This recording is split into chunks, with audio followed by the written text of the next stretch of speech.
London's East End, The Criminal is a low-budget, noir-ish thriller by first-time writer-director Julian Simpson. On set, I caught up with one of the film's stars, my close personal friend, Mr. Eddie Izzard.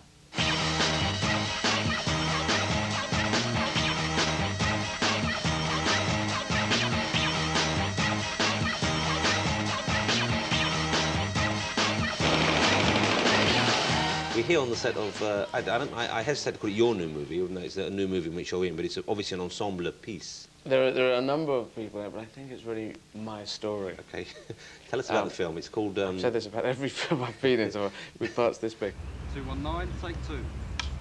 Action.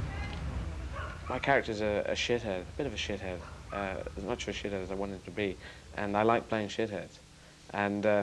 And Julian, the director, you know, first-time director, and he's a kid, he's a baby. He's what, 12, 13? He's 13. Yeah, which is remarkable. I think it's good. It's the way of the future. You say listen, I'll say look. If you say look, I'll say listen. It's quite strange to find you looking like this. Normally you're quite a glamorous chap. And here you are with the full tash, and you're wearing quite dreary clothing, in fact. Yeah, well, I play someone who's much more... well, I play someone who's a forensic scientist. So one has to look in a certain way dreary, because forensics isn't that big, fast sort of, hey, let's get in our cars and drive to the next forensic site. Bang, da, da, da. They want to move the body. Fine, okay, I'm done with it. Find a murder weapon, gents. Let's make it happen. You're more Quincy. No, he's pathology. Is he? Which is dead people. So there's I'm a big forensic and difference saying, I think this guy's dead. And I've got to get Quincy in. As always, I'm humbled by your knowledge that you've acquired. Well, because I wasn't going around saying I was a pathologist. Someone said, Julian said, no, the director said, you're a forensic scientist. Ah. So it was 3 months of background research as a pathologist was wasted. I was living on a farm in Abyssinia, dissecting things. We've got one stiff, no murder weapon. That being? Kitchen knife, most probably. Have you tried the kitchen? There's a pissed old bag lady outside in her underwear. Says you nicked her Sunday best. Works on me, though, doesn't it? Anywhere he could have dumped the knife? I don't know. Ask a detective. Here we are, we're in Bethnal Green, East London. No disrespect to Bethnal Green, I spent much of my youth in this sort of area, but it's not the most glamorous spot in London, and it's freezing cold. No, but it's not the most glamorous, but then it has this kind of gritty realism that we do so well in Europe.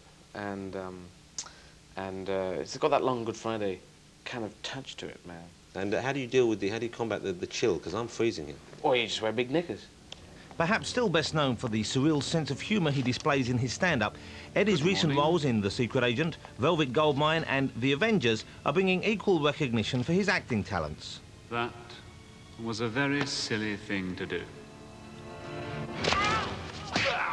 I don't think I have a natural specific talent for anything, except for I'm completely open to learning anything I really want to learn, and I'll just go after it. And film I've been after since I was, you know, a wee kid. Could you give us maybe a small taste of one of the looks that we will be treated to in the film?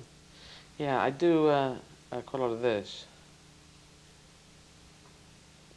I like that. That's thinking. Action. The Criminal doesn't yet have a distribution deal, but with the cast including Lockstock Stephen McIntosh and the multi-skilled Mr. Izzard, there are high hopes that this well-scripted thriller will be another British success story. I'm not Brad Pitt, and neither are you. And so we're not coming in at that level. But it's one of those ones that come through, and I think people are going to go, and have legs. I think it could well have legs and run a long way. Anyone ever tell you how sexy you look in those overalls? Yeah, your mum. Uniforms, checking all dustbins up and down this street, possibly the next, and maybe even a third if they've got...